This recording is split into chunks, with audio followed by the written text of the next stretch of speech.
দিনটা লক্ষ্যহীন ঘুরে বেড়াল রানা। মাথায় ঘুরপাক খাচ্ছে নানা চিন্তা, বেশিরভাগই অশুভ। রাহাত খানের পরিকল্পনা অনুযায়ী কাজ এ পর্যন্ত ভালোই এগিয়েছে বলা চলে। প্রায় অনায়াসেই জোসেফের লোকের চোখে পড়েছে রানা। সত্যি, না আর কিছু আছে ভেতরে? সত্যি কি এতই প্রভাবিত হয়েছে লুই?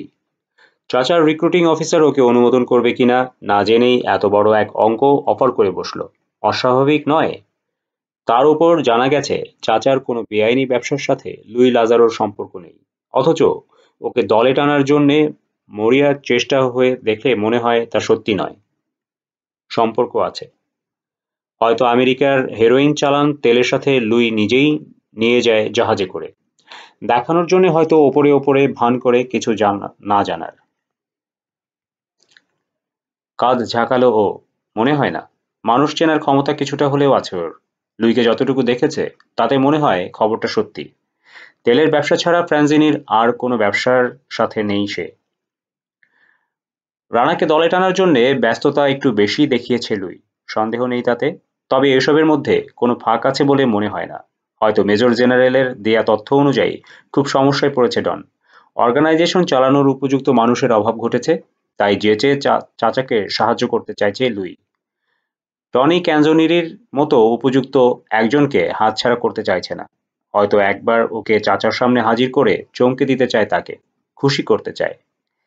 এক কাজে এসে দু কাজ সম্পন্ন করার সুযোগ যখন পাওয়াই গেল, ছাড়বে কেন সে? হতে পারে না? খুব পারে। তাছাড়া একেবারে অজানা অচেনা সন্দেহজনক কাউকে তো বেছে নেয়নি লুই। নিয়েছে, মানে নিতে চাইছে টনি ক্যানজোনেরিকে। কুখ্যাত মানুষ, পুলিশের খাতায় যে রীতিমতো স্টার মার্ক পাওয়া মেধাবী অপরাধী। হেরোইন ব্যবসা, মারামারি, খুনোখুনিতে যার কোনো জুড়ি নেই, এমন একজনকে শুধু সে কেন প্রত্যেকেই নিজের দলে টানার চেষ্টা করবে। এতে দোষের কিছু নেই। সেদিন যদি ওর জায়গায় জোসেফ ফ্রাঞ্জিনি নিজে থাকতো রেস্টুরেন্টে, নিজের চোখে মাসুদ রানার থুরি, টনি ক্যাঞ্জনিরির বাহাদুরি দেখতো, সে কি বসে থাকতো? বিশেষ করে অর্গানাইজেশনের এই অবস্থায়? মোটেই না। লুই লাজারো বরং অল্পই অফার করেছে, সে করতো আরো বেশি, প্রয়োজন বুঝে আর কি। অশুভ চিন্তা দূর করে দিল রানা। বিষয়টা ওপর থেকে যেমন দেখা যাচ্ছে সেটাই সত্যি। অনর্থক এর মধ্যে বিপদ খুঁজে বেড়ানোর কোনো যুক্তি নেই। তবে সতর্ক থাকতে হবে অবশ্যই। লুই লাজারো নির্বোধ এমনটা ভাবার কোনো কারণ নেই। সাপের বাচ্চা সাপই হয়। নিজের দাম বাড়ানোর জন্যে সেদিন গেল না রানা রেড ফেসে। ঘন্টা দুয়েক অপেক্ষার পর হতাশ মনে ফিরে গেল লুই লাজারো। ওর আস্তানায় ঢু মেরে গেল ফেরার পথে। সেখানেও পাওয়া গেল না। পরদিন সকালে রানাকে পাকড়াও করল লুই আর মুসো। কি ব্যাপার? কাল এলে না যে? বলল লুই। তোমার জন্য 2 ঘন্টা বসে থেকে হয়রান হলাম শুধু শুধু। দুঃখিত, মনস্থির করতে সময় বেশি লেগে গেল। ওয়েল, করেছো? হ্যাঁ। ওর চেহারা দেখে কিছু সন্দেহ হলো লুই লাজারোর। হতাশার ছায়া খেলে গেল মুখের ওপর দিয়ে। তুমি রাজি না? হ্যাঁ। অর্থাৎ? কিসের হ্যাঁ? আমি রাজি। অন্তত হোটেল পর্যন্ত যেতে রাজি। লুইয়ের চেহারায় নির্ভেজাল আনন্দের ঝিলিক দেখে ওর মনের ভেতরটাও পড়ে নিল মাসুদ রানা। লোকটা আসলেই সহজ সরল। তারপর যদি তোমার চাচার রিক্রুটিং অফিসারের আমাকে পছন্দ না হয়? আরে গুলি মারো রিক্রুটিং অফিসারের। আনন্দে দিশেহারা দশা হলো লুইয়ের। তোমার মতো একজনকে নেবে না তো কাকে নেবে? সে যাক। এখন বলো কখন নিতে আসবো তোমাকে? আসতে হবে না। আমি একাই যেতে পারবো। ওয়াদা? ওয়াদা। সেন্ট জর্জেসে তো? হ্যাঁ। মহিলা ওখানেই আছে। কটায়? তোমার সুবিধা মতো সময় বলো। সন্ধে 8টা? ঠিক আছে, আমি লাউঞ্জে তোমার অপেক্ষায় থাকবো। দেরি করো না যেন। ঠিক 8টায় পৌঁছবো আমি। নির্দিষ্ট সময়ে এলো রানা। মাথায় একটাই চিন্তা, সেদিনের ডেস্ক ক্লার্ক আজও আছে কিনা ডিউটিতে, নাম ধরে ডেকে বসে কিনা ওকে লুইয়ের সামনে। তেমন কিছু ঘটলে কাটানোর জন্য গল্প তৈরিই করা আছে। তবু এড়িয়ে যাওয়া গেলে ভালো হয়। লাউঞ্জে পা রেখে নিশ্চিত হলো রানা, নেই সে, ডেস্কে অন্য লোক। 1 মাইল দূর থেকে ডান হাত বাড়িয়ে এগিয়ে এলো লুই লাজারো। হাসি সিকি মাইল চওড়া, ব্লু সিল্কের স্যুট পরেছে সে, ইলেকট্রিক ব্লু, সাদা শার্ট, লালের উপর সাদা ফোঁটাওয়ালা টাই। ভালোই মানিয়েছে বেটাকে, যদিও মুখের রং ফ্যাকাশে। হ্যালো। হ্যালো। হাত মেলালো মাসুদ রানা। কি ধরনের পরীক্ষা দিতে হবে মহিলার সামনে? তেমন কিছু না, 2-4টা প্রশ্ন করবে হয়তো, এই পর্যন্তই। তুমিও ঝটপট উত্তর দিয়ে বসো, ব্যাস। অলরাইট। লিফটে চড়ে 17 নম্বর বোতামে টিপ দিল লুই। রানার দিকে ফিরে আন্তরিক হাসি দিল। তুমি এসেছো বলে খুশি হয়েছি টনি। জবাবে নীরব হাসি ফুটল ওর মুখে। মাথা দুলিয়ে সৌজন্য প্রকাশ করলো। রানার চাইতে আধ হাত লম্বা, হলদেটে থ্যাবড়ামুখো এক চীনা সুইটের দরজা খুলল। হালকা নীল কুতকুতে চোখ তার, চাউনি একেবারেই অন্তঃসার শূন্য। ওদের দেখলে সে সাপের দৃষ্টিতে। লুইয়ের উদ্দেশ্যে একবার চোখের পাতা বুঝল। বোঝা গেল ওটা তার অভিবাদন জানানোর ভঙ্গি।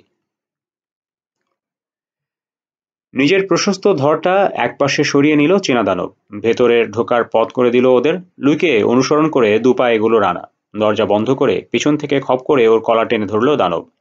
দাঁড় করিয়ে দিল। খেয়াল করেছে রানা, ব্যাপারটা লুইয়ের চোখে পড়েনি। অবশ্য একটু পর পড়ল। ল্যাং মেরে দড়াম করে ওকে আছড়ে ফেলল লোকটা। শব্দ শুনে চরকির মতো ঘুরে দাঁড়ালো লুই। আহামুখ হয়ে গেল সামনের দৃশ্য দেখে। রানাকে দাঁড় করালো দানব। বাঁ হাত মুচড়ে তুলে ধরে রেখেছে পেছনের শোল্ডারে ব্লেডের মাঝে। ডান হাঁটু ঠেকে আছে রানার হিপ জয়েন্টের ওপর। ভালোই, ভাবল মাসুদ রানা, তবে বেশি ভালো নয়। ইচ্ছে করলে শোয়া অবস্থায় লাথি মেরে ব্যাটার হাঁটুর বাটি গুড়িয়ে দিতে পারত ও, কিন্তু পয়লা চোটেই সেটা ঠিক হবে না ভেবে সহ্য করে গেছে। রাখো, বলল রানা মনে মনে, একটু পরে খবর হবে তোমার। এসব কি হচ্ছে? তীব্র প্রতিবাদের সুরে বলল লুই লাজারো। আমার গেস্টের সাথে এই আচরণ করার অনুমতি কে দিয়েছে তোমাকে? সরি সিনিয়র, নির্বিকার গমগমে কণ্ঠে বলল দানব। এই রুমে ঢোকার সময় আগন্তুকদের সার্চ করার হুকুম আছে আমার উপর, ডনের হুকুম। কথার ফাঁকে রানার ওয়ালথার বের করে নিল সে।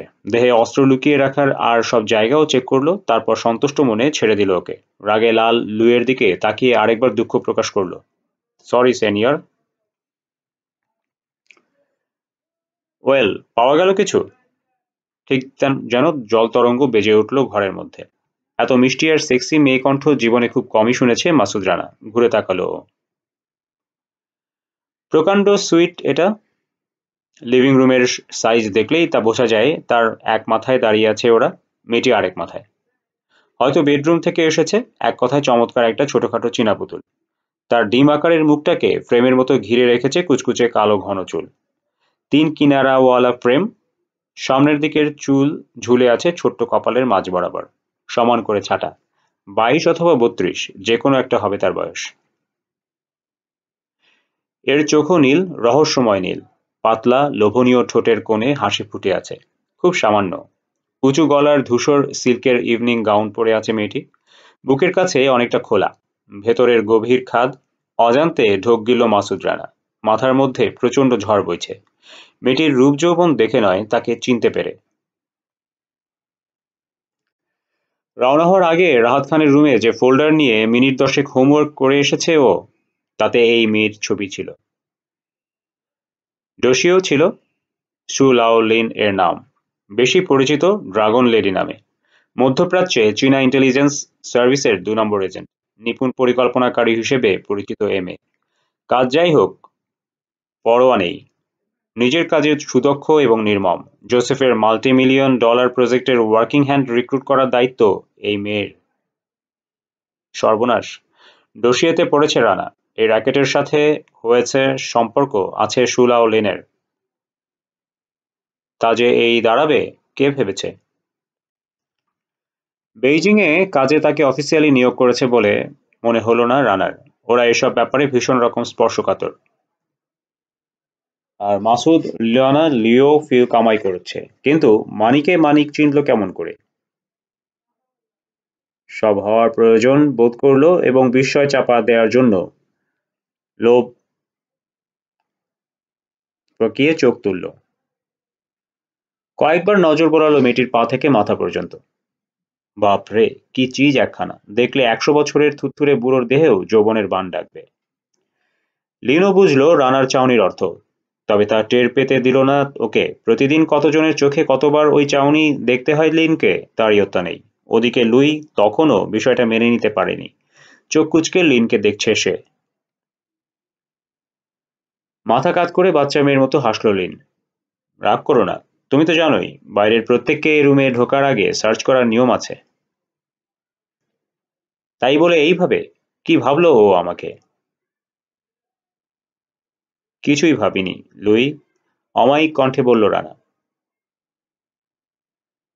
তোমার আফসোস জমা রাখো, পরে ওর জন্য খরচ করতে হবে। বুড়ো আঙুল বাঁকা করে কাঁধের ওপর দিয়ে পেছনে দাঁড়ানো দানবটাকে ইঙ্গিত করল। মন্তব্যটা কানে যেতে চোখে কৌতূহল ফুটল লিনের। রানাকে দেখল সে ভালো করে, ঠোঁটের কোণে ব্যঙ্গের হাসি। তুমি টনি ক্যানজনিরো? ওপর নিচে মাথা দোলালো রানা।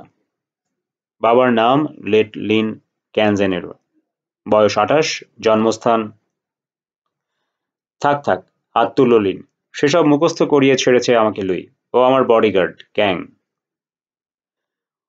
ওরফে হদুল কুতকুত, বাংলায় বলল রানা। বুঝেছি। কি বললে? বেজায় শক্তি ওর গায়ে। হ্যাঁ, সেই কথাটাই তোমাকে আরেকবার মনে করিয়ে দেব ভাবছিলাম। এমন কিছু করা উচিত হবে না তোমার যাতে নিজের ক্ষতি হয়। বুঝেছি। দুহাতে এলোমেলো চুল পেছনে ঠেলে দিল মাসুদ রানা। ঘাড় ঘুরিয়ে দেখে নিল লোকটাকে। ওর ঠিক 1.5 হাত পেছনে একটু বাঁয়ে অটল পাহাড়ের মতো দাঁড়িয়ে আছে ক্যাং। ডান হাতের শিথিল মুঠোয় ঝুলছে ওর ওয়ালথার। আমার ঘরে নতুন কেউ এলে তাকে বাজিয়ে দেখা ক্যাংয়ের প্রথম কর্তব্য, বুঝলে? কাজটা করে ও নিজস্ব কায়দায়। সে যাক, পত্রিকা পড়ে জানলাম তুমি একেবারে হাফেজ মানুষ, অথচ জীবনে কখনো নামও শুনিনি তোমার। কেন বলো তো? তুমি কি শোনোনি, কেন শোনোনি তা আমাকে বলতে হবে? মাঠে মারা গেল রানার ব্যঙ্গাত্মক মন্তব্যটা। মনে হলো শোনেইনি সু লাউলিন। চোখ কুচকে দেখছে ওকে, গভীর চিন্তায় মগ্ন। কেমন কোইন্সিডেন্স দেখো, পরপর কয়েকদিন এখানকার পত্রিকায় তোমার ব্যাপারে পুলিশি নোটিশ ছাপা হলো, অমনি তুমিও নাক জাগালে। কেমন কেমন মনে হয় না ব্যাপারটা? তুমি বলো। কেমন মনে হয়? পাল্টা প্রশ্ন করলো ও। ভেতরে কাঁপুনি উঠে গেছে। আশার গোড়ায় কুড়াল মেরে না বসে হারামজাদি। মনে হয় তুমি, তোমার চরিত্র সব হয়তো ভুয়া, অথবা। ইচ্ছে করে থেমে গেল মেয়েটি। অথবা? আর চোখে লুইয়ের দিকে তাকালো ও। কড়া চোখে লিনকে দেখছে সে। নিজের বাছাই করা লোকের সাথে এমন খারাপ আচরণ পছন্দ করছে না। অথবা খুবই ভালো, হাসল লিন নিঃশব্দে। যাক, বিজ্ঞাপন ছাপানোর জন্য তুমি যে আমাকে দায়ী করনি তা জেনে খুশি হলাম। তোমার হেরোইনের কন্টেইনারটা দেখতে পারি? শিওর। পকেট থেকে বের করে ছুড়ে দিল ওটা রানা। কি পরিমাণ আছে এতে? মুখ খুলে বাঁ হাতের কড়ে আঙুল ভেতরে ঢুকিয়ে দিল লিন। জিভের ডগায় আলতো করে ছোয়ালো সেটা। সন্তুষ্টি ফুটল চেহারায়। 8 আউন্স। সবসময় এটা সঙ্গে রাখো? হ্যাঁ। কাজটা কি ঠিক? তোমার পিছনে পুলিশ লেগে আছে, ওরা। বহু বছর থেকেই লেগে আছে ওরা। আমার ভালো লাগে পুলিশের সাথে লুকোচুরি খেলতে। শুনেছি লুই বলেছে, কিন্তু। বুঝল রানা, দ্বিধা পুরোপুরি দূর হতে চাইছে না লিনের। অনেক অনেক অভিজ্ঞ সে, বোঝে লোক বাছাইয়ে বিন্দুমাত্র ভুল হলে পরিণতি কি হবে। দোটানায় ভুগছে, একে রানাকে সরাসরি সন্দেহ করার মতো কিছু নেই হাতে, তার উপর ওকে নিয়ে এসেছে ডনেরই আপন ভাইপো, তাকেও চটাতে পারে না সে। অন্যদিকে টনির ধোয়াটে অতীত, সিদ্ধান্ত নেওয়া কঠিন হয়ে পড়েছে। ওকে সাহায্য করা উচিত, ভাবল রানা। কন্টেনার পকেটে রেখে সিগারেটের প্যাকেট বের করলো। কাঁধ করে মুখ খুলতে দুটো সিগারেট পড়ে গেল মেঝেতে। তোলার জন্য ঝুঁকে হাত বাড়ালো রানা। পর মুহূর্তে ডান হাঁটু সামান্য ভাঁজ হলো ওর। বা জুতোর শক্ত হিল দিয়ে গায়ের সমস্ত শক্তি এক করে মারল রানা। ক্যাঙের বাঁ হাঁটুতে লেগে ঠকাস। আওয়াজ তুলল লাথিটা। হাড় ভাঙার গা গুলহানো শব্দ উঠল। ঘর ফাটিয়ে চেঁচিয়ে উঠল দানব। ওয়ালথার ফেলে ঝুঁকলো সে আহত হাঁটু ধরার জন্যে। বাঁ হাতের আঙুল সোজা রেখে সজোরে পেছন দিকে চালালো রানা। দড়াম করে লোকটার কানের নিচে আছড়ে পড়ল জুড়ো চপটা। পরক্ষণে বিদ্যুৎ বেগে পা বদল করলো রানা। বাঁ পায়ে ভর দিয়ে আধা বসা হয়ে ডান পা তুলল। একটা পা খেলো ও উল্টো দিকে, পা শটান সোজা। আধ চক্কর ঘুরে সেটা ওটা আঘাত করলো ক্যাঙের ডান গোড়ালির ওপর। শূন্যে উঠে গেল দানব অদ্ভুত ভঙ্গিতে। পরক্ষণে নাক দিয়ে আছড়ে পড়ল মেঝেতে। নাকের হাড় ভাঙার চাপা আওয়াজটাও স্পষ্ট শুনতে পেল সবাই। উপুর হয়ে পড়ে স্থির হয়ে গেল ক্যাং। ভাঙা বা পা হাঁটুর কাছে অদ্ভুতভাবে ঠেলে উঠে আছে অপর দিকে। হয় ঘাড় মটকে মরে গেছে বেটা, নয়তো মেঝের সাথে নাকের সংঘর্ষের ধাক্কায় জ্ঞান হারিয়েছে। তবে আহত পাটা যে চিরতরে অকেজো হয়ে গেছে ওর, তাতে কোনো সন্দেহ রইল না মাসুদ রানার। ওয়ালথার তুলে জায়গায় রাখলো। লুই ও লিন যে যার জায়গায় জমে দাঁড়িয়ে আছে। দুজনের চোখেই চরম বিস্ময়। চোখের সামনে দেখেও ঘটনা বিশ্বাস করতে পারছে না। লুইয়ের দিকে ফিরল রানা। মুখে দিল দড়িয়া মার্কা হাসি। তখন এই জন্যই বলেছিলাম কথাটা। সে যাক, আমাকে দিয়ে মনে হয় কাজ চলবে না তোমাদের, তাই না? সরি, চললাম। দাঁড়াও, তীক্ষ্ণ কণ্ঠে বাধা দিল লুই। ঝট করে লিনের দিকে ফিরল। ক্লান্ত হাসি ফুটল মেয়েটির মুখে। কেমন এক চোখে ক্যাংকে দেখল। তুমি ঠিকই বলেছিলে লুই, এর মতো মানুষই প্রয়োজন তোমার চাচার। সিনিয়র টনিকে তুমি সঙ্গে করে নিয়ে তার সাথে পরিচয় করিয়ে দাও। তারপর তিনি যা করার করবেন, সেটাই ভালো হয়। রানা বুঝলো দ্বিধা এখনো রয়ে গেছে লিনের। নিজে সরাসরি রানাকে রেকমেন্ড করতে বাধছে তার। কে জানে ওরা রওনা হয়ে গেলে এ মেয়ে হয়তো অন্যরকম কিছু বলে প্রভাবিত করে ফেলবে ডন জোসেফকে।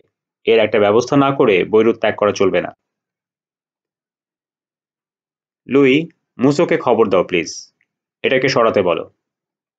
নিথর ক্যাংকে দেখালো মেয়েটি। মাসুদ রানার দিকে ফিরল। আমার অফিসে এসো। তাকে অনুসরণ করলো ও। বেডরুমই লিনের অফিস। দুটো সিঙ্গেল সোফায় মুখোমুখি বসলো ওরা। কাল সকালে রওনা হতে আপত্তি আছে? জানতে চাইল লিন। কাল সকালে? না, আপত্তি নেই, কিন্তু পাসপোর্ট তো। আমি জানি, সে ব্যবস্থা আমি করব। সে না হয় হলো, চিন্তার ভান করলো রানা। তাই বলে এত তাড়াতাড়ি? শুভ কাজে তাড়াতাড়ি করাই ভালো না? হ্যাঁ, তা ঠিক। এখান থেকে বেরিয়ে 14 নম্বর আলমেন্ডার্স স্ট্রিটে যাবে তুমি। চার্লস হারকিন নামে এক লোকের সাথে দেখা করবে। জিভ শুকিয়ে গেল ওর। কেন? ঠিকানা নাম দুটোই ভালোভাবে চেনা রানার। বহুদিনের পরিচয়, হাড়ে হাড়ে চেনে ও ব্রিটিশ চার্লস ওরফে চার্লিকে। সে তোমার পাসপোর্ট তৈরি করে দেবে। সেরেছে, আটকে উঠল রানা। চার্লস হারকিনও ভালো করে চেনে ওকে। অতীতে অনেকবার একই কাজ করিয়েছে রানা তাকে দিয়ে। ওর সঠিক পরিচয় জানা না থাকলেও এটুকু অন্তত সে জানে যে ও এক ধরনের পুলিশ। সমাধান বের করার আশায় দ্রুত মাথা ঘামাতে লাগলো রানা। মিস্টার রানা। মনে হলো ওকে দেখে চার্লি খুশি হয়েছে, কিন্তু আর সব দিনের মতো ভেতরে যেতে বলল না, দাঁড়িয়ে থাকলো দরজা আগলে। আপনি হঠাৎ কি মনে করে? মনে হচ্ছে ভেতরে আসতে বলবে না এই যাত্রা। না মানে হাতে অনেকগুলো কাজ আছে তাই। তাতে কি, ওগুলোর সাথে আরেকটা যোগ হবে না হয়। হাসলো রানা। সরো, ঢুকতে দাও। তাকে ঠেলেই ঢুকতে হলো ওকে। লিভিং রুমটা ছোট, ভীষণ এলোমেলো। একটা সোফায় বসে সিগারেট ধরালো ও। ঘরের চারদিকে তাকালো। আগের মতোই আছে সব। লোকটার কোনো উন্নতি হয়েছে বলে দেখে অন্তত মনে হয় না। চালু মাল। দুহাতে টাকা লুটছে, অথচ কাউকে বুঝতে দিতে রাজি নয়। শুনলাম আজকাল ভালোই আয় রোজগার করছো, তা বসার ঘরটার তো অন্তত কিছু উন্নতি ঘটানো উচিত ছিল তোমার, চার্লি। দরজা বন্ধ করে সেখানেই দাঁড়িয়ে থাকলো লোকটা। নড়ার লক্ষণ নেই। আপনি কেন এসেছেন? বললাম তো, একটা পাসপোর্ট চাই। আমি, মানে, খুব ঝামেলায় আছে এখন। বাড়তি কাজ করা সম্ভব নয়, খুব ব্যস্ত, ইউনো। মাথা দোলালো ও। জানি চার্লি, কিন্তু আমিও খুব ঝামেলায় আছি। জিনিসটা না হলেই নয়।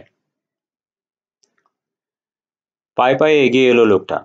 গড়পড়তা উচ্চতার মানুষ, অনুল্লেখযোগ্য সাধারণ চেহারা। না, একটা জিনিস আছে তার উল্লেখ করার মতো, সেটা হচ্ছে তার হিটলারি গোঁফ। যেমন ঘন তেমনি কুচকুচে কালো। রানার মুখোমুখি বসলো সে। লোকটা সম্ভবত পৃথিবীর সেরা জালিয়াত, ভাবল রানা। আশ্চর্য এক ট্যালেন্ট। কয়েকটা বিশেষ কলম, একটা ক্যামেরা, একটা প্রিন্টিং প্রেস, একটা এয়ার ব্রাশ আর এক সেট অ্যাম্বুশিং কিট, এই এর সম্বল। ওগুলোর সাথে ব্রেনের সমন্বয় ঘটিয়ে দিনকে রাত, রাতকে দিন করতে পারে চার্লি অনায়াসে। সবচেয়ে বড় অস্ত্র তার গোপনীয়তা। বোমা মারলেও পেট থেকে মক্কেলদের কারো সম্পর্কে কোনো তথ্য বের হবে না। নীরবতাই চার্লির ব্যবসার মূল মন্ত্র। কয়েকবারই একে দিয়ে কাজ করিয়েছে মাসুদ রানা। কপালের ঘাম মুছল চার্লি। মিস্টার রানা।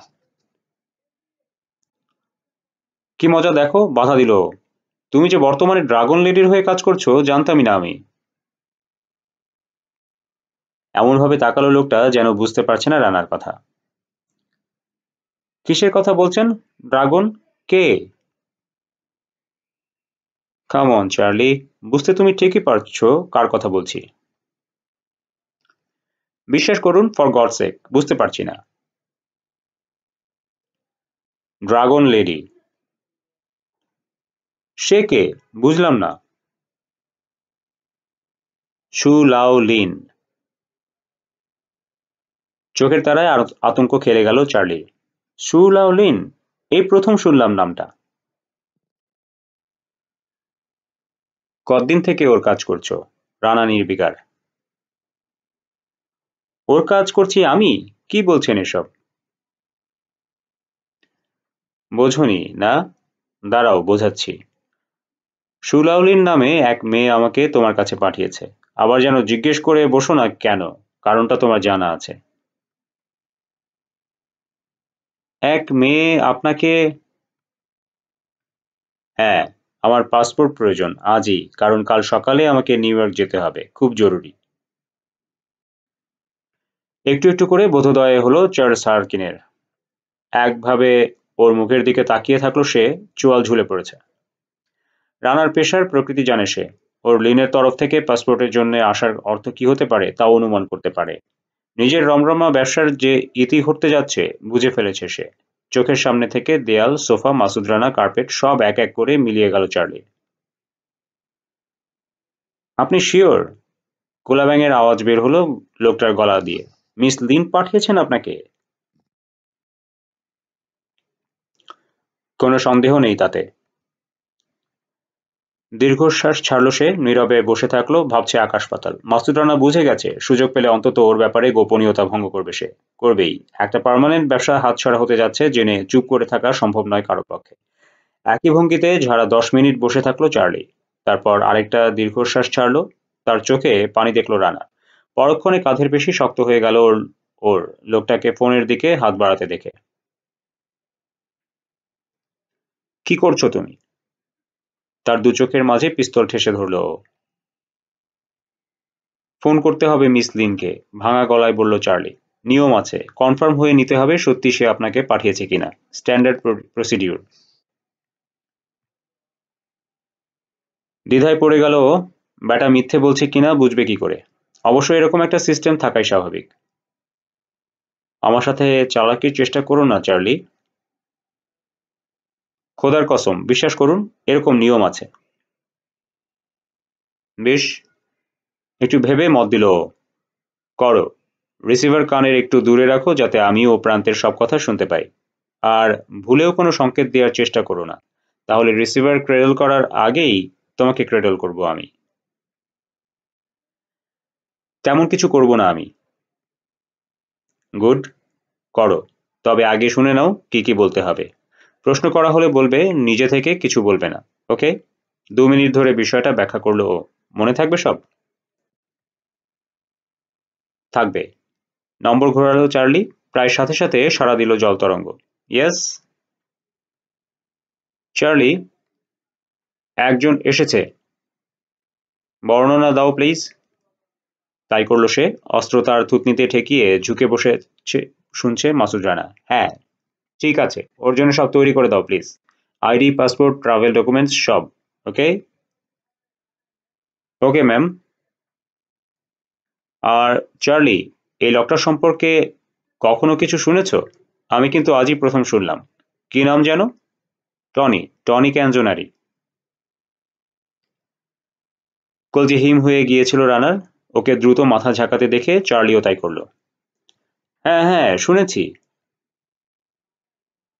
খুব টাফ লোক নাকি? হেরোইনের ব্যবসা করে, রাইট? আবারও রানার দেখা দেখি সায় দিল সে। রাইট ম্যাম, সত্যি সত্যি টাফ গাই, বিপজ্জনক। গুড। ওকে কাগজগুলো করে দাও। Good night. Good night. Receiver রেখে কিছুক্ষণ শূন্য দৃষ্টিতে তাকিয়ে থাকলো চার্লি। তারপর আসন ছাড়লো। কয়েক মিনিটে 10 বছর বয়স বেড়ে গেছে তার। দাঁড়াও চার্লি, ডেকে উঠল রানা। আমি একটা ফোন করে নিই। শাহেদ হোসেনের নম্বর ঘোরালো ও। Yes Tony. জি। মুহূর্তে সজাগ সতর্ক হয়ে উঠল স্টেশন চিফ। একজন অসুস্থ লোককে হাসপাতালে নিতে হবে, অ্যাম্বুলেন্সের ব্যবস্থা করুন। খুব অসুস্থ? হবে একটু পরে, মাতাল আর কি। ও, তা ওই জিনিসও আনতে হবে? হ্যাঁ। তৈরি হন, সময় হলে জানাবো আমি। আচ্ছা। ফোন রেখে চার্লির দিকে ফিরল রানা। একই জায়গায় একই ভঙ্গিতে দাঁড়িয়ে আছে সে। চেহারায় শঙ্কা। কার সাথে কোন ভাষায় কথা বলল রানা, কি কথা বোঝেনি কিছুই, তাই ভয় করছে। কাকে ফোন করলেন? অমায়িক হাসি দিল ও। আমার এক বন্ধুকে। এই যাত্রা আর দেখা হচ্ছে না তার সাথে, তাই আগেই বিদায় জানিয়ে দিলাম। তবু নড়ে না চার্লি। কিন্তু কি? অ্যাম্বুলেন্সের কথা কেন উঠল? হো হো করে হেসে উঠল ও। তাতে তোমার ঘাবড়াবার কি হলো চার্লি? তুমি দেখছি দিনে দিনে ভীতু হয়ে উঠছো। আমার বন্ধু বৈরুত হসপিটালের অ্যাম্বুলেন্স সার্ভিসে চাকরি করে, বুঝলে? তাই উঠেছে। নাও, কাজ শুরু করে দাও। হাতঘড়ি দেখলো ও। ওরে বাবা, 12টা প্রায় বেজে চলে। চলো চলো, দেরি হয়ে যাবে। ভেতরে ছোট এক রুমে ওকে নিয়ে এলো চার্লস হারকিন। এটা তার কাজের ঘর। শেষ প্রান্তের দেয়াল ঘেঁষে বড় একটা টেবিলে ছড়িয়ে ছিটিয়ে আছে অসংখ্য টুকিটাকি। কোনোটা কাজের, কোনোটা অকাজের, বোঝা মুশকিল। ড্রয়ার থেকে রাবার ব্যান্ড মোড়া একগাদা পাসপোর্ট থেকে লাল রঙের একটা বের করে নিল হারকিন। সোনালি ঈগল অ্যাম্বুশ করা আছে ওটার উপর। ছবি এনেছেন? গম্ভীর স্বরে বলল চার্লি। নিশ্চয়ই। বুক পকেট থেকে এক কপি ছবি বের করল ও। কি নামে হবে ডকুমেন্টস? মাসুদ রানা নয় নিশ্চয়ই? তুমি দেখছি ডোবাবে। চোখ মোটকে হাসল ও। তাই কখনো হয়েছে? জানো, ড্রাগন লেডির লাইনে ঢোকার জন্য কত কাঠখড় পোড়াতে হয়েছে আমাকে। দীর্ঘশ্বাস ছেড়ে টেবিল ল্যাম্পের দিকে হাত বাড়ালো চার্লি। না, তবে অনুমান করতে পারি। পারা উচিত। আমি তোমার অনেক পুরনো মক্কেল। আরো গম্ভীর হয়ে গেল লোকটা। কি নামে তৈরি করব? টনি? না কি যেন সেই। আরে না, পত্রিকা পড়ো না? জানো না তাকে খুঁজছে বৈরুত পুলিশ? ওই নামের পাসপোর্ট নিয়ে আমেরিকা যাওয়া সম্ভব নাকি? কয়েক মুহূর্ত চোখ বুজে বসে থাকলো লোকটা। ক্লান্ত দেখাচ্ছে। মনের জোর একেবারেই হারিয়ে ফেলেছে।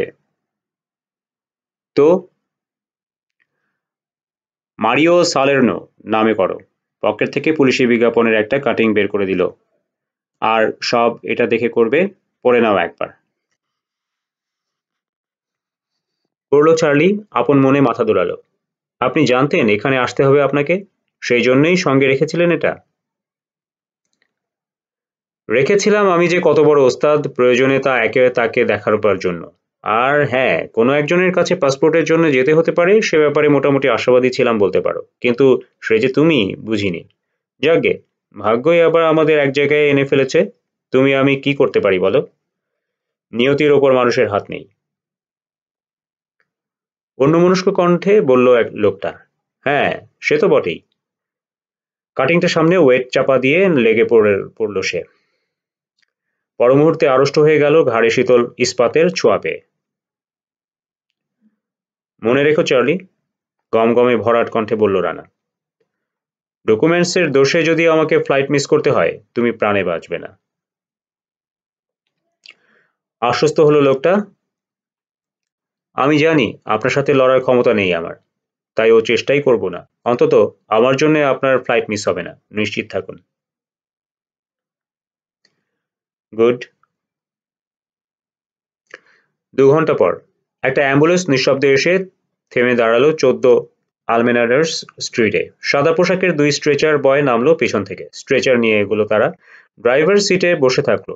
20 মিনিট পর বেহেড মাতাল, প্রায় অজ্ঞান চার্লস হারকিনকে নিয়ে ফিরে এলো 2 বয়। অ্যাম্বুলেন্সের তুললো স্ট্রেচার। তখনই একটা টহল পুলিশের গাড়ি এসে দাঁড়ালো রাস্তার ওপারে। ড্রাইভার জানতে চাইলো কি হয়েছে। বলল এক বয়। হাসলো প্রশ্নকারী আর তার সঙ্গীরা। নিজেদের পথে চলে গেল। ছায়া থেকে বেরিয়ে এলো মাসুদ রানা। ড্রাইভার বেশি শাহেদ হোসেনের পাশে উঠে বসল। ফেরার পথে এক নাগাড়ে অনেক কথা বলে গেল ও। মন দিয়ে শুনল স্টেশন চিফ। তারপর মাথা ঝাঁকালো। ভাববেন না, সেরে ফেলবো।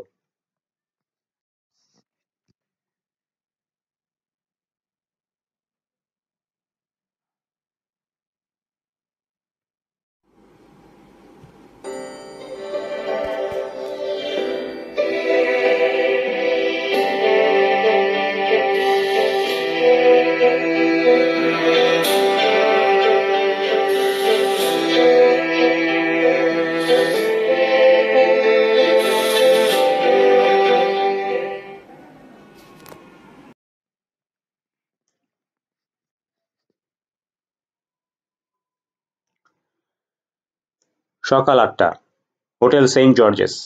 একটা মিনি ভ্যান এসে দাঁড়ালো মেইন এন্ট্রান্সের সামনে। পিছনের হুডহীন ক্যারিয়ারে করগেটেড পেপারের তৈরি বিশাল একটা বাক্স। তার গায়ে বড় করে লেখা আকাই। তার নিচে ছোট অক্ষরে সিডি প্লেয়ার। বাক্সটা ধরে বসে ছিল 2 যুবক।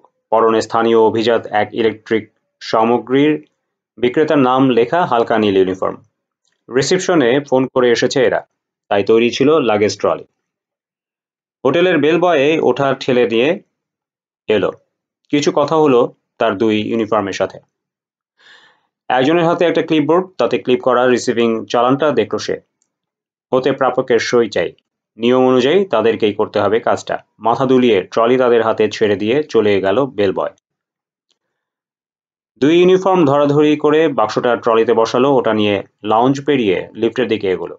যাওয়ার সময় ডেস্ক ক্লার্কের উদ্দেশ্যে হাত নাড়ল একজন। সেও জবাব দিল। বেল বয়ের মুখে এর মধ্যে শুনেছে সে চালানের বিষয়টা, তাই কোনো প্রশ্ন করল না। ওদিকে মাল খালাস হতে ভ্যান নিয়ে হোটেলের বিশাল কার পার্কে চলে এলো চালক। এর পরনেও ইউনিফর্ম। গাড়ি থেকে নামলো সে, ব্যস্ত। দেখে মনে হয় তলপেটের চাপ কমানো জরুরি হয়ে পড়েছে। দ্রুত পায়ে বাথরুমের দিকে এগোলো সে। হাতে ছোট একটা কাপড়ের ব্যাগ। কার পার্ক প্রায় ফাঁকা, কেউ নেই তেমন। কারো চোখে পড়ল না লোকটার তৎপরতা। বাথরুম থেকে 3 মিনিট পর বের হলো ড্রাইভার। পরনের ইউনিফর্ম হাওয়া হয়ে গেছে তখন। নিচে চমৎকার ছাটের দামি কাপড়ের স্যুট পরা ছিল তার, এখন তাই আছে। ব্যাগটা নেই। ইউনিফর্ম সহ কমোড ফ্ল্যাশের পেছনে গুজে রেখে এসেছে। সার্ভিস লিফটে চড়ে নির্দিষ্ট ফ্লোরে উঠে এলো লোকটা। ব্লু প্রিন্ট দেখে মুখস্থ করে আসা করিডোর ধরে এগোলো। কয়েকবার ডানে বাঁয়ে করে জায়গা মতো পৌঁছলো সে। দূর থেকে 2 ইউনিফর্মকে ঠিক জায়গায় দাঁড়িয়ে থাকতে দেখে গতি বাড়িয়ে দিল। সে 20 গজ দূরে থাকতে দরজার বেল বাজালো এক ইউনিফর্ম। তৃতীয়বারে ঘুম ঘুম এক নারী কণ্ঠ সাড়া দিল। কণ্ঠ তো নয়, যেন জল তরঙ্গ।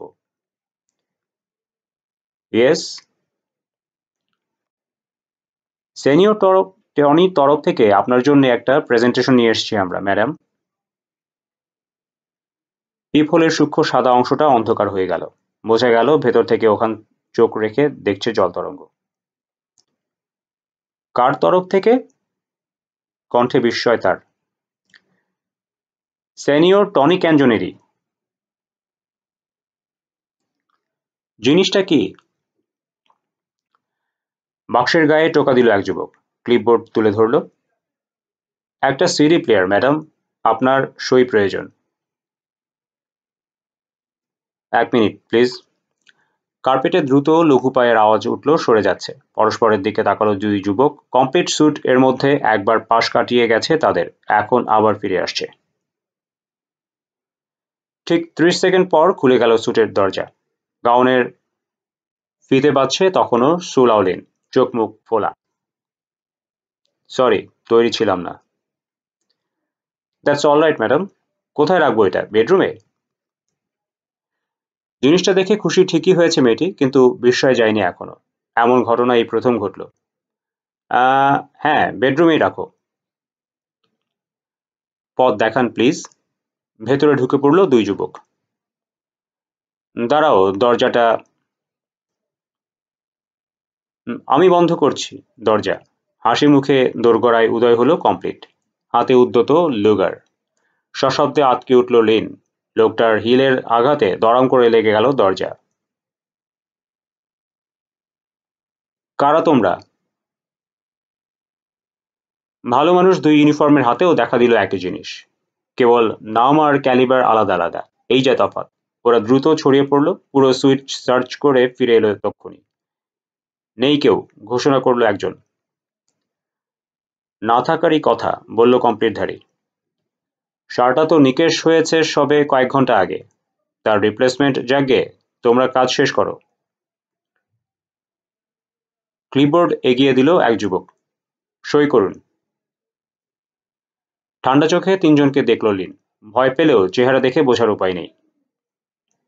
তারপর? আমার সাথে বেড়াতে যাবে, বলল লুগারওয়ালা। আপাতত কিছুদিন আমার আতিথ্যে থাকবে। যদি না যাই?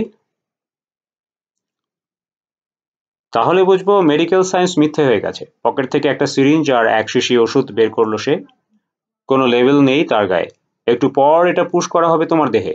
তারপর হাসতে হাসতে আমার হাত ধরে বেরিয়ে যাবে তুমি হোটেল থেকে, সবার চোখের সামনে দিয়ে। নিচে আমার দুজন গার্ড আছে, জানো? আমার আছে এক হালি। ওরা সামলাবে তাদের। এতক্ষণে বোধহয় সেরেও ফেলেছে সে কাজ। মুখ কালো হয়ে গেল সুলাউলিনের। একই সময়ে লিওনার্দো দা ভিঞ্চির ট্রান্সওয়ার্ল্ড এয়ারলাইন্সের গেটে অপেক্ষমান মাসুদ রানার সাথে যোগ দিল লুই লাজারো। আরও দুজন আছে তার সাথে, সস্তা কাঠের ইংলিশ স্যুট পরা, হয়তো অলিভ অয়েল মার্চেন্ট, যদিও চেহারা দেখে অন্যরকম মনে হয়। হাই টনি, চেঁচিয়ে উঠল Louis. Good to see you man. তার বাড়ানো হাত ঝাঁকিয়ে দিল ও। লুইয়ের হাত ঝাঁকুনি, হাসি খুবই আন্তরিক মনে হলো আজ। খুশিতে খইয়ের মতো ফুটছে যেন ভেতরে ভেতরে। ওর ধারণাই ঠিক, ভাবল রানা। মানুষটা সরল সোজা, ভেতরে প্যাচগোছ নেই, থাকলেও বোঝার উপায় নেই। সঙ্গীদের সাথে ওকে পরিচয় করিয়ে দিল লুই। একজন সামান্য খাটো, নাম জিনো ম্যানেট্রি। অন্যজন ফ্র্যাঙ্কো লোকালো, আস্ত একটা খবিশ লোকাল। কতদিন দাঁত মাজে না কে জানে, হলুদ হয়ে গেছে। তার আবার কয়েকটা খাওয়া খাওয়া। ম্যানেট্রির চেহারা সুরত মোটামুটি ভদ্রচিত। ইয়েস নো ভেরি গুডের মতো গদমাথা কিছু ইংরেজি সম্বল দুজনের। রেস্টুরেন্টে এক কাপ কফি বা একটা স্যান্ডউইচের অর্ডার অন্তত চলনসই মতো করে দেওয়ার ক্ষমতাও নেই। তবে একটা বিষয়ে কোনো তফাৎ নেই দুজনের, শুধু চোখ দেখলে ওগুলো মানুষের বলে মনে হয় না। পশুর চোখ ওগুলো, নেকড়ের দৃষ্টি। ঠোঁটের কোণ দুজনেরই অদ্ভুতভাবে নিচের দিকে ঝুঁকে আছে সামান্য, যেন সারাক্ষণই ব্যঙ্গের হাসি হাসছে ওরা। নিশ্চয়ই নতুন রিক্রুট, ভাবল রানা। আমার মতো। হাসলো ও। না, আমার মতো নয়। 8:30টায় নিউ ইয়র্কের যাত্রীদের বিমানে ওঠার ডাক পড়ল। একটা ফোন করা প্রয়োজন, লুইকে বলল রানা। তোমরা এগোও, আমি আসছি। নীরবে হাত নেড়ে চলে গেল সে। ম্যানেট্রি লোকালও অনুসরণ করলো তাকে। এর মধ্যে হালকা চেষ্টা করেছে সে তারা দেশি ভাই টনি ক্যাঞ্জনিরোর সাথে ভাব জমানোর। সুবিধে হয়নি। হ্যান্ডশেক আর হ্যালোর বাইরে এক চুলো এগোয়নি মাসুদ রানা। কাছের বুথে ঢুকে দ্রুত ডায়াল ঘোরালো ও। খবর কি? প্রশ্ন করল শাহেদের সাড়া পেয়ে। আল্লাহর নামে ভেসে পড়ুন, উল্লাস ফুটল তার কণ্ঠে। এদিকে সব ভরসা। কোনো ঝামেলা হয়নি তো? কি যে বলেন, ঝামেলা হবে কেন? হাসতে হাসতেই এসেছে। খুব সতর্ক থাকবেন। ওকে শুধু সাংঘাতিক বললে কম বলা হবে। খুবই বিপজ্জনক। সামান্য ফুটো পেলেই হাওয়া হয়ে যাবে। সে সুযোগ ওকে দেব না, আপনি নিশ্চিন্ত থাকতে পারেন। ঠিক আছে, চলি। আসুন। গুড হান্টিং। ধন্যবাদ। জানালার পাশে বসলো রানা। লুইস বসলো তার সাথে। অন্য দুজন ঠিক ওদের পেছনের সিটে। বৈরুত নিউ ইয়র্ক দীর্ঘ আকাশপথে ওদের কাউকে একটা শব্দ পর্যন্ত উচ্চারণ করতে শোনা গেল না। তবে নাক ডাকাতে শোনা গেছে। সারা পথ ঘুমিয়ে কাটিয়েছে হতচ্ছাড়া দুটো। লুই করেছে ঠিক উল্টোটা। ওর বকবকানি শেষ পর্যন্ত অব্যাহত থেকেছে। খারাপ লাগেনি মাসুদ রানার। মানুষটাকে বরং একটু একটু করে ভালোই লাগতে শুরু করেছে ওর। এই টনি, কাল আমি বেরিয়ে আসার পর কি করেছো তুমি বলো তো? এই ছিল তার প্রথম প্রশ্ন। কখন? আরে ওই যে হোটেলে লিনের সাথে। কই, কিছু না তো। ধ্যাত, তুমি একটা অমন একটা সুযোগ ছেড়ে দিলে। না দিয়ে উপায় ছিল না। কাগজপত্র তৈরি করাতে যেতে হলো। ও হ্যাঁ, তাই তো, ভুলেই গিয়েছিলাম। চার্লির ওখানে গিয়েছিলে না? এসব কাজে লোকটার হাত খুব ভালো, কি বলো? ওর খোঁজ পেলে কি করে তোমরা? আমি জানি না। চেহারা দেখে বোঝা গেল মিথ্যে বলছে না লোকটা। সত্যি? শুনেছি ও লিনের মাধ্যমে এ কাজ জোগাড় করেছে। তুমি কিন্তু একটা কথা এখনো বলনি আমাকে, লুই। কি কথা? ঘুরে তাকালো সে। আমি তোমাদের কি কাজে আসবো সেই কথা। আমাকে দিয়ে কি কাজ করাতে চাও? আমি বলছি না যে কোনো কাজে আমার অরুচি আছে, তবু সব খোলাখুলি জানালে কি ভালো হতো না? তুমি তো সিসিলিয়ান, ফিসফিস করে বলল সে। আমেরিকায় অনেক বছর থেকেও এসেছো। বলো দেখি, ও দেশে বিশেষ করে নিউ ইয়র্কে এমন কোনো ইটালিয়ান গোষ্ঠী বা পরিবার আছে যারা খুব অর্থশালী, ক্ষমতাশালী? ইটালিয়ান? চিন্তার ভান করল রানা। মা। আস্তে। হ্যাঁ, তুমি ঠিকই ধরেছ। চোখ বড় হয়ে উঠল ওর। তুমি? আমি পরিবারের একজন। ডন আমার চাচা। ওহ গড, এরকম এক সুযোগের অপেক্ষায় তো ছিলাম আমি। সত্যি? তাহলে আমাকে তোমার ধন্যবাদ দেওয়া উচিত। হাসলো মাসুদ রানা। পাওনা থাকলো। শুকনো ধন্যবাদ দিয়ে তোমাকে ছোট করার কোনো ইচ্ছে নেই আমার, লুই।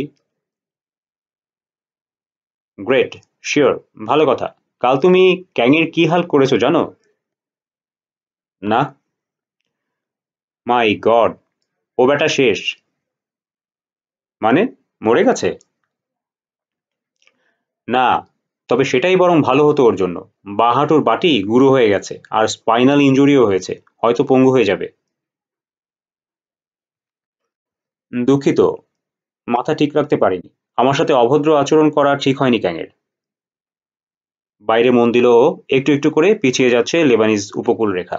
বিমানের পেটের নিচে সূর্যের কড়া আলোয় চকচক করছে স্বচ্ছ নীল ভূমধ্যসাগর। ৪৮ ঘন্টার কিছু বেশি হয়েছে ওর মিশনের বয়স। এর মধ্যেই ৩ জন কাজের মানুষ হারিয়েছে পপ আই। ২ জন গায়েব, একজন থেকেও নেই। জানি। খানিক পর জবাব দিল লুই। রাগলে তুমি যে কত ভয়ঙ্কর হয়ে উঠতে পারো, তা তো সেদিন নিজের চোখেই দেখলাম। ছেলেটার জন্য পরে খুব আফসোস হয়েছে আমার। কেন বাপু শুধু শুধু প্রাণটা খোয়ালি? মুখ টিপে হাসল রানা অন্যদিকে ফিরে। মনে মনে বলল, ঘোড়ার আন্ডা জানো তুমি। পরক্ষণে অন্য চিন্তা ঢুকলো মাথায়। বৈরুত পাইপলাইন মোটামুটি শেষ করে দিয়ে এসেছে ও। আসল মিশন শুরু করার প্রথম পদক্ষেপ ছিল ওটা। কিন্তু তারপর 2 মাফিয়া পরিবারের মাথা ধ্বংস করতে যাচ্ছে রানা। মাফিয়ার কবজার মধ্যে থেকে করতে হবে সে কাজ। কত দূর কি করতে পারবে ও? আদৌ কিছু করতে পারবে? চার্লি আর লিনকে না সরিয়ে উপায় ছিল না। প্রথম জন তো মোটামুটি জানতোই ওর পরিচয়, কাজের প্রকৃতি। মেয়েটাও একটা সমস্যা হয়ে দাঁড়িয়েছিল। রানার দৃঢ় বিশ্বাস তার সংশয় পুরোপুরি দূর হয়নি ওর ব্যাপারে। কিছু না কিছু সন্দেহ ছিলই। শুধু চার্লি গায়েব হলে সে অবশ্যই তা রিপোর্ট করত ফ্র্যাঞ্জিনিকে। জন্মের মতো ফেঁসে যেত রানা। আইনসম্মত যত ব্যবসা আছে তার সবটাতেই আছে ফ্র্যাঞ্জিনি রুগেইরো, বলেছিল সোহেল ফাইনাল ব্রিফিংয়ের সময়। মাফিয়ার প্রত্যেকটি পরিবারই আছে, এদের মধ্যে ২ নম্বর বিত্তশালী হচ্ছে ফ্র্যাঞ্জিনি। বাজারে এই মানুষটির $৮০ মিলিয়ন সুদে খাটছে। কল্পনা করতে পারিস? অসংখ্য ছোট ছোট ব্যবসা চলে তার লোনের টাকায়। ৩% যার সাপ্তাহিক সুদ। বছরে কেবল সুদই আয় হয় তার $১৫৬,০০০। আসল তো রইলই। এ তো ফ্র্যাঞ্জিনির সিড মানি। কোনো ব্যবসায় নেই সে। লোকটার সবচেয়ে বড় ব্যবসা সম্ভবত পরিবহনের। হাজারখানেক ট্রাকের মালিক সে। এরপর গার্মেন্টস সেক্টর। আমেরিকার ৩/২ ভাগ কারখানার মালিক মাফিয়া, এবং সিকি অংশ তার একার। তারপর মাংস packing, private garbage collection, pizza parlour, bar, funeral home, construction company, real estate firm, catering, jewellery ব্যবসা, বেভারেজ বটলিং, ভেন্ডিং মেশিন ব্যবসা, সব। এসব একটা দুটো নয়, ডজন ডজন আছে এক একজনের। প্রশ্ন উঠতে পারে, এত ব্যবসা, তাহলে ওরা ক্রাইম করে কেন? সোজা উত্তর, ডান হাতে ব্যবসা করে তো বাঁ হাতে অপরাধ করে একই সময়। ওদের বড় ক্রাইম হচ্ছে হাইজ্যাকিং। হাইজ্যাক করা গার্মেন্টসই ওদের লাইসেন্স করা দোকানে বিক্রি হয়। হার্লেমে যে মাদক বিক্রি করে সেই একটু পর এসে বসে নিজের 7th এভিনিউ এর শানদার গার্মেন্টস কারখানায়। ম্যানহাটনে যে পর্নোগ্রাফি বিক্রি করে সেই খানিক পরে গিয়ে বসে তার জুয়েলারির দোকানে। এই হচ্ছে ওদের আসল রূপ। কয়েক দশক ধরে এইসব কাভার তৈরি করতে গিয়ে ধার নষ্ট হয়ে গেছে মাফিয়ার। যেখানে সেখানে মার খায় এখন। কড়া সিসিলিয়ান আইন ওমেরতা ভঙ্গ করে নিজেরা লড়াই করে, কাতারে কাতারে মরে। পাশে তাকালো রানা। সামনে তাকিয়ে চুপ করে বসে আছে লুই লাজারো। ফ্রাঞ্জিনির ১৯০০ সদস্যের বিশাল মাফিয়া সাম্রাজ্যের মাত্র এই একজনকে চিনেছে ও। আরো ১৮৯৯ জন বাকি। ওরে বাবারে! যদি পরিস্থিতি প্রতিকূলে চলে যায় এর সাহায্য কি পাবে ও? সন্দেহ আছে। আবার বাইরে তাকালো। বৈরুতে কি যোগাযোগ করবে ফ্রাঞ্জিনি নিজে থেকে? অথবা ওখান থেকে কেউ যোগাযোগ করবে তার সাথে, জানিয়ে দেবে লিন আর চার্লির নিখোঁজ হওয়ার খবর। তোমার সেই বন্ধু কোথায় মুসো? ও জাহাজে করে আসছে। আজই ভোর রাতে ছেড়েছে জাহাজ। অস্বস্তিকর একটা অনুভূতি সারাটা পথ রানাকে দখল করে রাখলো। একসময় শেষ হলো দীর্ঘ ভ্রমণ। এয়ারপোর্টে ওদের রিসিভ করলো ডনের ব্যক্তিগত গার্ড দলের নেতা ল্যারি স্পেলম্যান। ভাইপোকে ডন কতটা গুরুত্ব দেয় এ থেকে তার কিছু প্রমাণ পাওয়া গেল। কিন্তু স্পেলম্যানকে দেখা মাত্র অস্বস্তি বেড়ে গেল মাসুদ রানার। মনে হতে লাগলো লোকটিকে আগে কোথাও দেখেছে ও। চেহারা চেনা চেনা লাগছে। প্রায় ওরই সমান লম্বা ল্যারি স্পেলম্যান। ঈগলের ঠোঁটের মতো বাঁকা নাক, নীল চোখ, চাউনি অন্তর্ভেদী, যেন কপাল ফুঁড়ে ঢুকে যায় মগজের ভেতর। দেখেই বোঝা যায় পেরেকের মতো শক্ত, ভাঙবে কিন্তু মচকাবে না। ৩০-এর মতো বয়স, কঠিন বান্দা। চেহারাতেই লেখা আছে লোকটার প্রকৃতি। ডনের একান্ত বাধ্য কুকুর, অন্ধ অনুসারী। অদ্ভুত রকম গমগমে হাসি স্পেলম্যানের। শুনলে মনে হয় পেটের মধ্যে বসানো ড্রাম থেকে বের হয় বুঝি আওয়াজটা। দীর্ঘ ২ হাতে লুই দুবাহুর সাঁড়াশির মতো আঁকড়ে ধরল সে। মুখে সেই হাসি। ভালোই ভালোই ফিরেছ দেখে খুশি হলাম লুই। তোমাকে কয়েকদিন না দেখায় চাচার অবস্থা খারাপ, তাই আমি এলাম। ভালো করেছো, এসো পরিচয় করিয়ে দিই। এ টনি ক্যাঞ্জনিরো। ও ম্যানেটটি, আর ও হচ্ছে লোকালো। জেন্টলম্যান, এ আমাদের বন্ধু ল্যারি স্পেলম্যান। রানাকে ভালো করে দেখলো লোকটা। বুকের মধ্যে ধড়ফড় করে উঠল ওর। মনে হয় আগে কোথাও দেখেছি তোমাকে, চিন্তিত কণ্ঠে বলল ল্যারি। দুটো হার্টবিট মিস হলো ওর। কে জানে কোথায় ওরা মুখোমুখি হয়েছিল, কবে, কখন, কোন কুক্ষণে। ৫ মিনিটও হয়নি মাটিতে পা রেখেছে রানা। এরই মধ্যে সমস্যা। অবশ্য সামলে নিল ও। নিউ অর্লিয়েন্সে দেখে থাকবে ও হয়তো। অনাগ্রহের সুর ফুটল কণ্ঠে। না, ওখানে নয়, আর কোথাও। তাহলে প্রেসকট বা অ্যারিজোনা? হুম, আনমনে মাথা দোলালো লোকটা। মনে হয় না। রানার সন্দেহ হলো লোকটা আলোচনা চালু রাখতে আগ্রহী, যাতে আরো বেশি সময় নজর রাখা সম্ভব হয় ওর উপর। কিন্তু খেলাটা ওর পছন্দ নয়। স্পেলম্যানকে বেশি সুযোগ দিতে আগ্রহী নয় ও। বিপদ ঘটে যেতে পারে যে কোনো মুহূর্তে। এর মধ্যে রানার লাগেজ চলে এসেছে। ব্রিফকেসটা তুলে নিল। লুইয়ের উদ্দেশ্যে বলল, একটু অপেক্ষা করো প্লিজ, টয়লেটে যেতে হবে। ফিরল 5 মিনিট পর। ওয়ালথারটা জায়গা মতো রাখতে পেরে অনেক স্বস্তি পাচ্ছে এখন।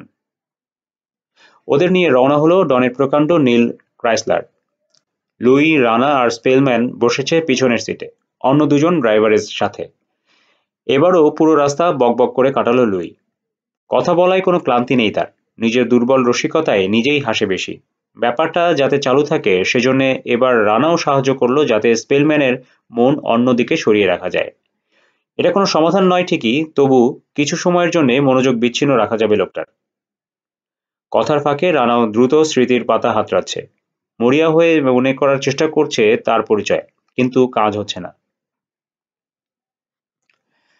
লোয়ার ব্রডওয়ে ছাড়িয়ে এসে গতি কমে গেল ক্রাইসলারের। প্রিন্স রোডের প্রকাণ্ড দেখতে সাধারণ এক বিল্ডিং এর সামনে দাঁড়িয়ে পড়ল। সন্ধে 6টা বেজে কয়েক মিনিট তখন। বিল্ডিং এর সামনে রংচটা এক সাইনবোর্ডে লেখা, প্রাঞ্জিনি অলিভ অয়েল কোম্পানি। মেইন গেটে দুজন সশস্ত্র গার্ড। গাড়ি থেকে নামলো ওরা। স্পেলম্যানকে অনুসরণ করে নিচতলার এক প্রকাণ্ড হলরুমে পৌঁছলো। লুই রানার পাশ ছাড়া হতে চাইছে না। হল পেরিয়ে ছোট এক অফিস রুমে পৌঁছলো দরটা। সেক্রেটারি গোছের 4 সুন্দরী যুবতী এক মনে কাজ করছে ভেতরে। সবার টেবিলে একটা করে কম্পিউটার, লেজার প্রিন্টার, টেলিফোন ইত্যাদি আছে। সবাই এমুখো হয়ে বসা। তাদের পেছনের দেয়ালে পিঠ দিয়ে দাঁড়িয়ে রয়েছে একসার ফাইলিং ক্যাবিনেট। কারা এলো একবার চোখ তুলে দেখলো না মেয়েরা। অফিস ছাড়িয়ে লম্বা এক করিডোরে পড়লো ওরা। ওটা শেষ মাথার ফ্রস্টেড কাচের বন্ধ দরজার সামনে এসে দাঁড়ালো। কাচের গায়ে বাঁকা অক্ষরে সুন্দর করে লেখা, জোসেফ প্রাঞ্জিনি। নিজেকে নতুন আর্মি রিক্রুটের মতো মনে হলো মাসুদ রানার, যেন সবে বুট ক্যাম্পে হাজিরা দিতে এসেছে। স্পেলম্যানের ইঙ্গিতে যার যার লাগেজ করিডোরের দেয়াল ঘেঁষে রাখলো রানা। ম্যানেটটি আর লোকালো। একটু অপেক্ষা করো, রানাকে নিচু গলায় বলল লুই। ফ্রস্টের ডোর ঠেলে ঢুকে পড়ল। ফাঁক দিয়ে এক আগুন মেয়ের উপর চোখ পড়ল রানার। লুইকে দেখে চট করে উঠে দাঁড়ালো সে। আরে, কখন ফিরেছো তুমি? কাছে গিয়ে তার গালে চুমু খেলো লুই। এই তো, এই মাত্র। বাহ, তোমাকে আজ দারুণ লাগছে তো, ফিলোমিনা। সত্যি তাই, ভাবলো রানা। চমৎকার চেহারা মেয়েটির, এবং বোঝা যাচ্ছে বেশ গুরুত্বপূর্ণ কেউ হবে পরিবারের। কালো চুল পিছনে টেনে টাইট করে বেঁধেছে ফিলোমিনা। উঁচু গলার ব্লাউজ পরে আছে। লম্বা স্লিম দেহ, সুন্দর মুখের উপর দিকে বসানো বড় 2 বাদামি মায়াভরা চোখ। সব মিলিয়ে অপূর্ব এক ইটালিয়ান সুন্দরী। লুইর বন্ধনমুক্ত হয়ে হাসি মুখে দরজার দিকে তাকালো ফিলোমিনা। রানার সাথে চোখাচোখি হলো। মুহূর্তের জন্য নজর সেটে থাকলো পরস্পরের। তারপর চোখ নামিয়ে নিল মেয়েটি। চেয়ারে বসে কাজে মন দিল, কিন্তু হলো না। কি এক দুর্বার আকর্ষণে আবার চোখ তুলল ফিলোমিনা। দেখলো ওকে। ধীরে ধীরে সূক্ষ্ম হাসির আভাস ফুটলো তার সুন্দর মুখটায়। লুইর পিছন পিছন ভেতরে গিয়েছিল স্পেলম্যান। বেরিয়ে এলো। এসো আমার সাথে। নীরবে এগোলো ওরা 3 জন। স্পেলম্যানের ঠিক পেছনে থাকলো মাসুদ রানা। পাশ কাটাবার সময় ফিলোমিনার দিকে তাকিয়ে হেসে নড করলো ও। মনে হলো যেন ব্লাশ করলো মেয়েটি। তার বাঁ দিকে আরেকটা দরজা বন্ধ, নিশ্চয়ই ফ্রান্সিনির।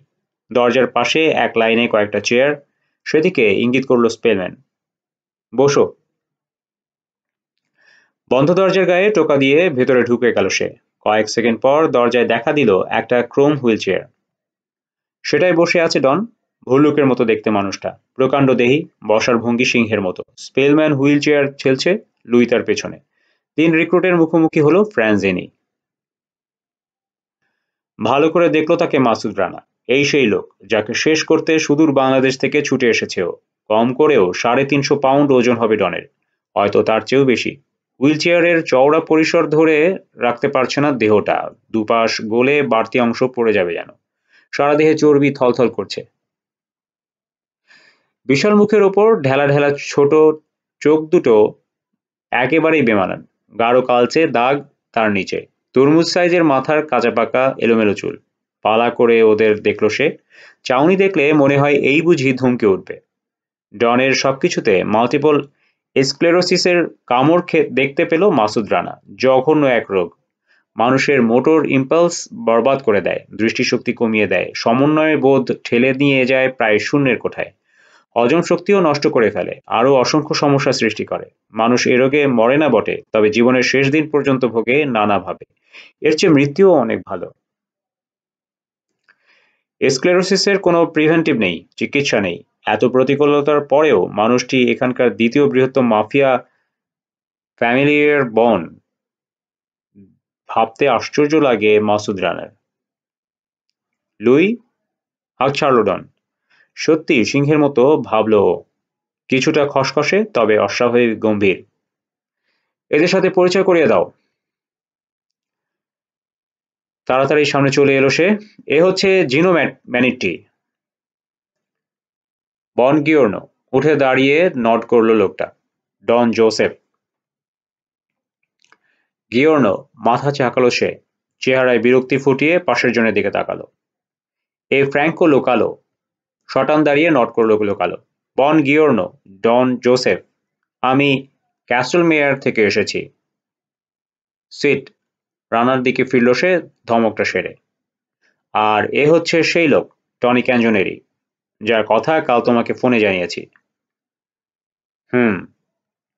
1 ইঞ্চি মতো মাথা ঝোঁকালো রানা। নট বলা যায় না তাকে। মুখে কোনো সম্ভাষণ জানালো না। পলকহীন চোখে ওকে দেখতে থাকলো ডন।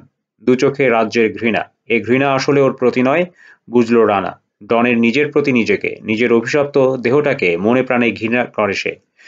করুণা করে নিজের অক্ষমতাকে। দু চোখে তারই প্রতিফলন দেখছে ও, সক্ষমের প্রতি অক্ষমের ঘৃণা। তোমাকেই তাহলে খুঁজছে বৈরুত পুলিশ? প্রশ্ন করল ডন। হ্যাঁ, খোঁজ পেলে এখানকার পুলিশও পিছু নেবে। রেস্টুরেন্টে একজনকে খুন করেছো তুমি সবার চোখের সামনে। নিজের দোষেই মরেছে। কার দোষ জানতে চাইনি আমি। আরো গম্ভীর হয়ে গেল ডন। ক্যাংকেও ভীষণভাবে মেরেছ তুমি। ও চিরতরে পঙ্গু হয়ে গেছে। অভিযোগ নয়, মন্তব্য করল সে। আর চোখে ফিলোমিনাকে দেখল মাসুদ রানা। কাজ ফেলে হাঁ করে ওর দিকে তাকিয়ে আছে মেয়েটি। হ্যাঁ, দুর্ব্যবহার করেছিল ও আমার সাথে। সেদিন যা দেখালো টনি, কি বলবো, ফোড়ন কাটল লুই। তুমি থামো, মৃদু গর্জন করে উঠল ডন। আগে এদেশে থাকতে তুমি? হ্যাঁ, বলল রানা। ইংরেজিকে কতটা জানো? ম্যানিটটি লোকালো চুপ। রানা বলল, আমি জানি। খেয়াল করল ডনের পিছন থেকে অন্যমনস্ক চোখে ওকে দেখছে স্পেলম্যান। ওয়েল, লুই, এদের হোটেলে তুলে দিয়ে এসো। রাতটা বিশ্রাম নিয়ে কাল যেন রিপোর্ট করে এরা। ঠিক আছে।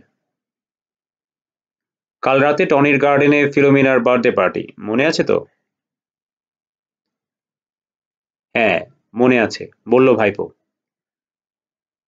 চলে এসো সময় মতো। আচ্ছা। ডনের ইশারা পেয়ে হুইল চেয়ার ঘোরালো স্পেলম্যান। তার আগে আরেকবার রানার সাথে চোখাচোখি ঘটল লোকটার। ভীষণ অস্বস্তির সাথে লুইকে অনুসরণ করল ও।